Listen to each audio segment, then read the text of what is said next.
마음의 힘이 성공을 이끈다라고 저번에 말씀드렸던 부분 중에 마음의 힘을 제가 크게 자존감, 회복 탄력성, 인성이라고 나눴거든요.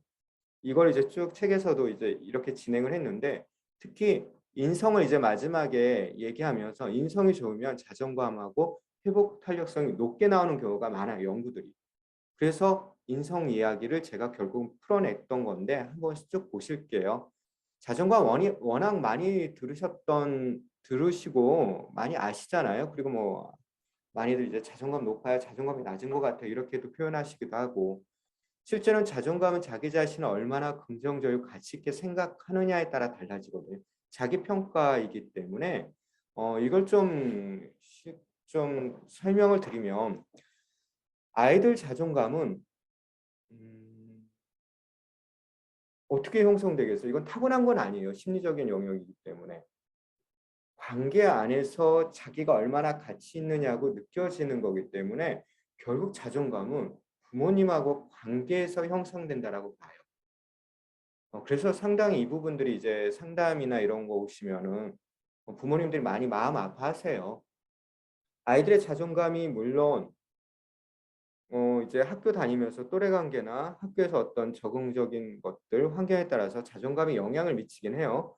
한국은 또 이제 학습이라는 게 워낙 크게 들어와 있기 때문에 중요하기 때문에 학습에서 이제 자존감도 많이 낮아지기도 하고 그래서 학업 자존감을 따로 또 살펴보기도 하지만 가장 근본적인 초석이 되는 거는 부모님과의 관계에서 아이들의 자존감이 형성된다라고 봐요.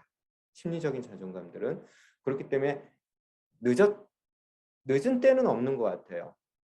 그래도 좀 더 심리 상담사로서 이렇게 좀 말씀드리면은 그래도 초등학교 때 개입을 많이 해주시면 아이들이 자존감을 좀 더 건강하게 형성시킬 수 있는 가능성이 높아지는 건 분명합니다. 중고등학교 때보다는.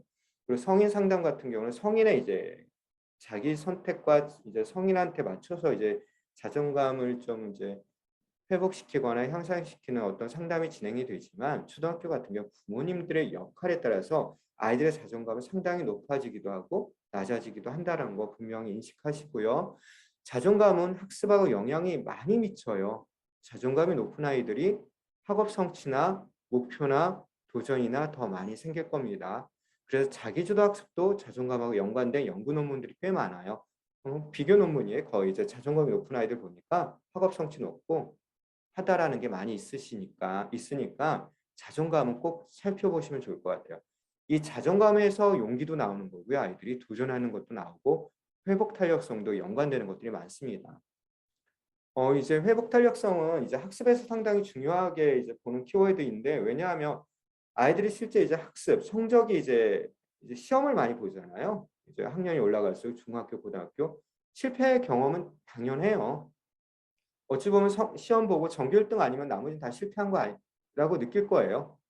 100점 다 맞으면 좋겠는데 100점 못 맞으니까 실패한 거라고 느끼는 어떤 실패감들, 어떤 그런 것들을 계속 느끼면서 아이들은 이제 경험을 하는데 이걸 얼마나 잘 훌훌 털고 어떤 실패 경험을 좀 디디고 좀 더 성공적인 경험으로 나갈 수 있느냐의 기본적인 어떤 힘이 회복 탄력성이거든요. 이게 약하면 아이들이 실패했을 때마다 뭔가 자기 부정적인 평가나 나는 못해, 난 쓸모없어 이런 식으로 가기 이제 돌아가기 그러니까 악순환적인 어떤 부정적인 생각, 좀 부정적인 어떤 감정에 휩쓸리기 시작하면 학업 성취도 상당히 많이 떨어집니다. 그렇기 때문에 회복 탄력성은 상당히 중요한데 그럼 회복 탄력성은 어떻게 키우냐? 인데 격려 키워드 꼭 하나만 기억해 주세요. 공감과 격려라는 키워드. 어, 이 자존감하고 회복 탄력성을 만약에 나무에 비유를 하면 나무가 아무 데서나 이렇게 자라지는 않잖아요. 나무가 성장하는데 햇빛 필요하죠. 물 필요하죠. 영양분 많은 토양 필요해요. 그게 결국 부모님이거든요. 아이들의 이 자존감, 회복 탄력성이라는 나무가 커가는데 가장 필요한 거는 결국 부모님이 햇빛 주셔야 되고요. 물 주셔야 되고요. 영양분 있는 토양 역할을 해주셔야 돼요. 그걸 놓치시면 이런 부분들은 학원 가서도 안 되세요. 어, 자, 어, 모든 교육을 학습, 시험 관련된 것들은 학원 도움 필요하세요. 개인과의 부치장. 그러나 이 심리적인 영역은 어디 가서도 안 되세요. 부모님이 해주셔야 되는 부분이고 충분히 해주실 수 있는 부분들이에요. 이걸 책임감 있게 하지 않으신다라면 좀 제가 이제 부모 역할이나 어떤 부모님 상담할 때 좀 약간 이렇게 밀어붙이는 말이긴 한데 좀 한번 돌아보세요. 본인 자신을. 아마 본인 안에도 마음의 취약함들이 있으실 거예요. 부모 역할 하기에는 취약한 부분들이 결국 어쩔 수 없이 본인의 또 부모님의 영향받은 게 있거든요. 이게 다 연결된 고리들이 있기 때문에 한번 자기 자신을 돌아보시면 좋을 것 같습니다. 너무 자책은 하지 마시고요. 내 안에 마음에 충분한 어떤 것들이 없는데 어떻게 자녀한테 줄 수 있겠어요? 특히 심리적인 영향.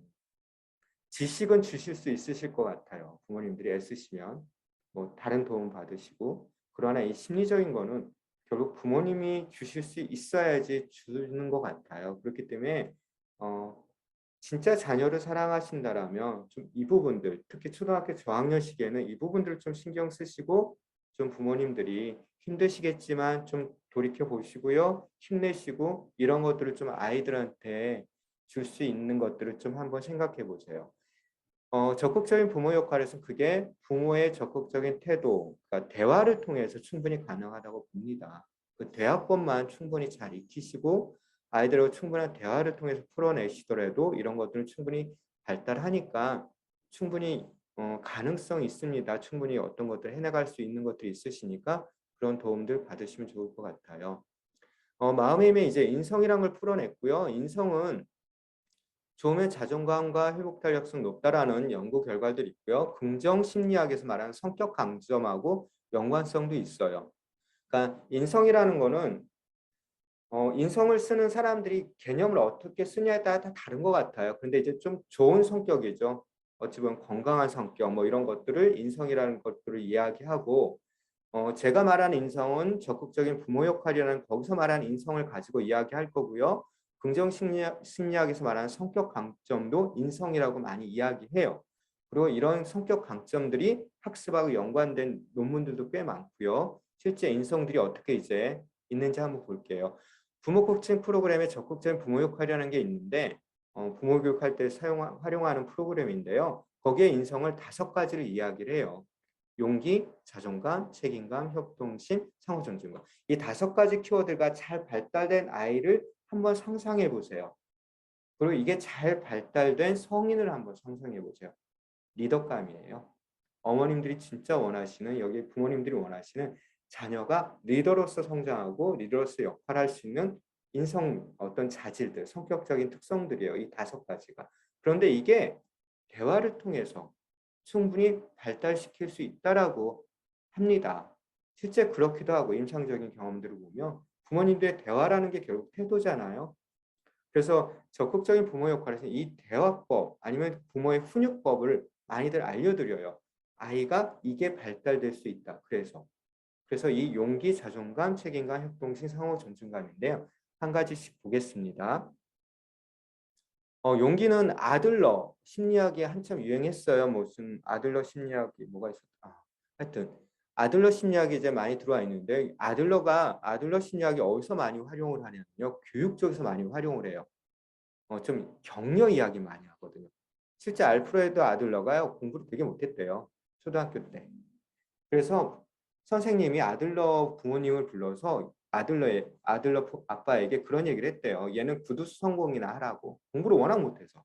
근데 이 아들러가 이제 3대 심리학 거장 중에 한 명의 프로이트 아들러, 그다음 융이니까 정신과 의사였고 그만큼 이제 자기 자신이 이렇게 진짜 열등한 상태, 학습에서 열등한 상태에서 되게 큰 업적을 이뤄낸 사람이거든요. 근데 이 사람이 강조하는 게 격려거든요. 그래서 아들러에 관련된 심리학의 이런 것들이 특히 교육학 쪽에서 많이 가져와서 격려 이야기를 많이 해요. 그리고 아들러가 이 얘기를 하거든요. 만약 아이들에게 한 가지 선물을 준다면 그것은 아마 용기일 것이다. 그리고 아이가 용기가 있으면 그 아이는 자신에게 필요한 모든 것을 학습할 수 있다라고 이야기를 해요. 아들러가. 이 말은 결국 자기 주도 학습에 오늘도 뭐 Q&A에 있는데 아이들이 용기가 있으면 도전하고 어떤 실패도 또 이렇게 넘어갈 수 있다라고 보기 때문에 용기를 많이 이야기하고요. 용기가 큰 아이들이 학습에도 성과를 내는 건 분명합니다. 어려운 문제에 도전하고 뭔가 끊임없이 몰입할 수 있는 힘들은 다 용기에서 나오거든요. 근데 실패를 두려워하는 아이들, 그다음 성적이 낮게 나올 거를 힘들어하고 막 무서워하는 아이들은 이 용기가 없는 거잖아요, 학습에서. 그래서 용기가 진짜 있는 아이인가 없는가, 그리고 용기를 어떻게 하면 키워줄까. 용기를 얘기할 때 제가 부모님들에게 이 얘기는 해요. 실패해도 괜찮아를 부모님이 진짜 적극적으로 해주셨는지. 도전해봐, 괜찮아, 도와줄게. 실패해도 괜찮아, 그러면서 성장하는 거야. 이런 말들이, 아니면 이런 태도들이 실제로 온몸으로 아이들한테 그 메시지가 전달되었는지 한번 체크해보라고 말씀을 드려요. 그렇게 부모님한테 피드백을 계속 받으면서 자랐던 아이들은 용기가 있을 거예요. 도전할 수 있고. 그런데 이게 없다라면 무서운 거죠, 뭔가가. 그 결과를 내가 감당하기가 힘든 거예요. 아이들 같은 경우 그 결과에 대해서, 뭔가 학습을 할 결과에 대해서 두려워하고 무서운 거의 가장 첫 번째 대상은 부모님한테 실제 얘기는 안 하더라도 심리 상담 장면에서 이렇게 보면은 부모님이에요. 부모님의 비난, 평가, 부모님한테 인정받지 못하는 그런 마음들이 너무 무서우니까 용기 내기를 어려워하는 경우가 꽤 많습니다. 자, 자존감 이미 이전에 말씀드렸던 거고, 그리고 자기 자신을 결국에는 성공한 사람을 믿는 거예요. 낙관적인 믿음들이 있는 거예요. 자존감이 높은 아이들은. 그렇기 때문에 실패하더라도 그걸 다시 실패를 딛고 일어나서 다시 한번 도전할 수 있는 힘들이 있는 아이들. 그래서 자존감이 높다라고 하거든요. 그래서 자존감 보시고요. 그다음 책임감인데, 책임감 있는 아이들은 뭐 이거일 거예요. 자신이 해야 하는 의무를 받아들이는 거, 그리고 그거의 신념에 따라서 올바른 행동을 하는 거, 결과에 대한 책임을 받아들이는 거. 자기주도 학습을 할 때 필요한 인성 부분이에요. 책임감이라는 거. 그래서 책임감이 발달이 돼야지 자기주도 학습이 가능하다라고 봅니다. 상담사 입장에서는. 책임감이 없으면 자기주도 학습이 안 될 거예요. 결국 자기주도 학습은 자기가 선택하고 학습하고 결과에 대해서 자기가 받아들이고 하는 거잖아요. 근데 이게 모든 것들이 부모에게로 가버리면 책임감이 발달되지가 않습니다. 그래서 부모 교육을 하거나 부모님들한테도 말씀드릴 때 아이들한테 선택권을 주라고 그렇게 말씀을 드려요. 근데 이제 부모님들이 조급하시니까, 염려되시는 게 너무 많으시니까 자꾸 이제 뭔가 개입을 하시죠. 학습에 있어서. 너 이 학원 가서 이렇게 들어. 뭐 해, 뭐 해, 뭐 해. 아이들한테 학습권에 대한 선택권을 안 주시는 경우가 꽤 많으세요. 특히 초등학교 때부터 많이들 개입하세요. 이렇게 해야지 성적 잘 나와. 이렇게 해야지 성적 잘 나와. 아이들 의견을 제대로 충분히 듣고 대화하고 풀어내시는 경우가 그렇게 많지는 않더라고요. 워낙 한국은 학습 경쟁이 심하다 보니 여기 계신 부모님들이 사시는 지역에 따라서 그거에 많이 좀 뭐라고 그러지? 좀 그 휩쓸린다는 표현이 적절한데 이 단어를 안 쓰고 다른 단어를 쓰고 싶은데 딱히 지금 생각이 나진 않아요. 분위기에 많이 휩쓸리세요.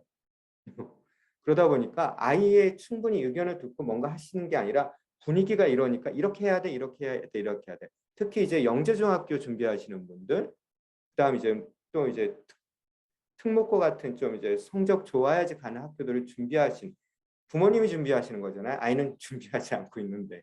그렇게 부모님이 준비하고 계시고 목표를 두신 분들 같은 경우는 선택권을 안 주세요. 그다음에 아이는 책임감이 발달하지 않겠죠. 성적은 잘 나올 수 있을 것 같아요. 초등학교 어리니까 중학교 때까지 나올 수도 있고요. 심지어 대학교까지도 성적이 잘 나온 경우가 아주 극소수에 있어요. 수능하고 잘 따르는 아이들. 근데 그 아이들을 건강하게 보진 않거든요, 저는. 주도성이 떨어지는 거잖아요. 어찌 보면. 책임감도 발달되지 않았고 상당히 큰 것들을 훼손시키시면서 하는 거기 때문에 그렇게 좋게 보진 않습니다. 하여튼 책임감은 선택권이 주어진 아이들에게 발달한다라는 거. 그래서 좀 학습에 있어서도 책임감을 키워주시려면 자꾸 선택하시게 선택권을 부여하고 아이가 그거에 대해서 책임지는 것들을 좀 잡아가시는 게 초등학교 때는 상당히 필요합니다. 협동심은 이제 영두 원장님 항상 얘기하는 그거 있잖아요. 팀 과제 되게 중요하다라고 하고 뭐 이제 뭐 지난번 달에도 이런 거 얘기하실 때 상당히 중요하거든요.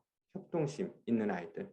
실제 뭔가 이제 학교에서 활동하는 것들 있잖아요.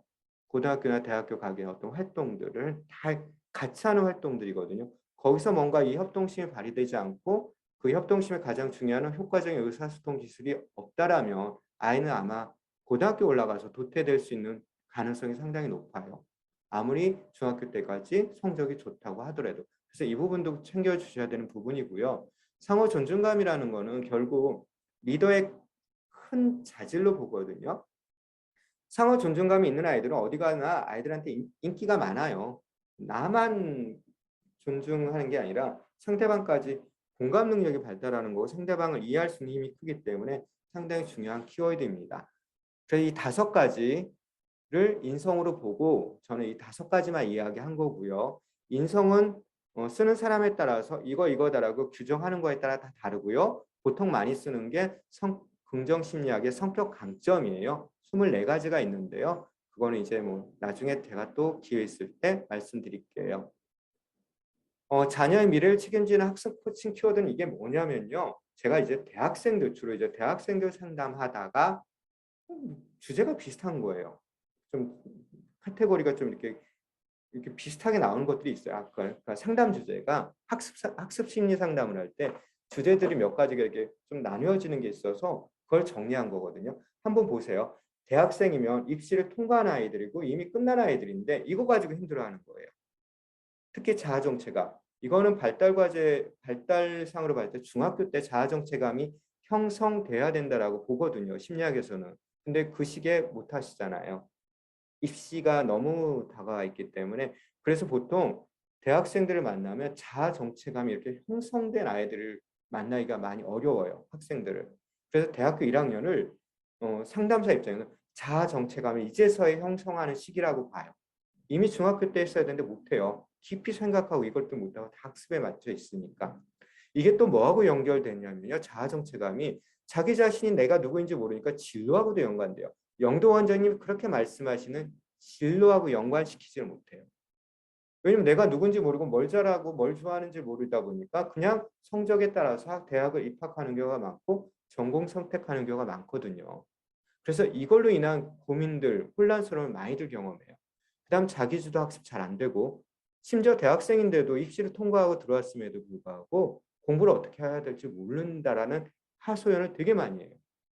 실제 많이 의존적으로 이제 했기 때문에 전공 서적 딱 펼쳐 공부를 어떻게 할지 모르는 거예요. 누군가 막 요약해 줬으면 좋겠고 문제집 있으면 좋겠는데 대학교는 없잖아요. 그래서 이런 부분들이 많이 걸리고요. 대인관계가 상당히 많이 영향을 미쳐요. 학생들에게. 대인관계가 이제 대학생들한테 어떻게 영향을 미쳐? 학교가 재미가 없는 거예요. 대학 입시하고 이렇게 어렵게 들어왔는데 대인관계 이제 힘듦들이 자꾸만 나타나면 학교가 재미없으니까 학업 소홀해지죠. 이제 부적응 일어나죠. 학사 경고 맞는 아이들 있죠. 그러다 보니까 정작 중요한 초등학교, 중학교, 고등학교까지 대학 입시 연결된 게 진로인데 취업을 이제 4년 동안 준비해서 보통 이제 4년제 대학이면 4년 동안 준비해서 취업이라는 걸 이제 완성을 시켜야 될 시기에 이게 혼란스러워지는 경우가 꽤 많습니다. 그렇기 때문에 이 4가지를 좀 어렸을 때부터 좀 생각하시면서 아이들이 균형 감각 있게 성장할 수 있도록 도와주는 게 필요할 것 같습니다. 32분이기 때문에 제가 이제 저한테 주어진 시간이 8분이어서 Q&A로 넘어갈게요.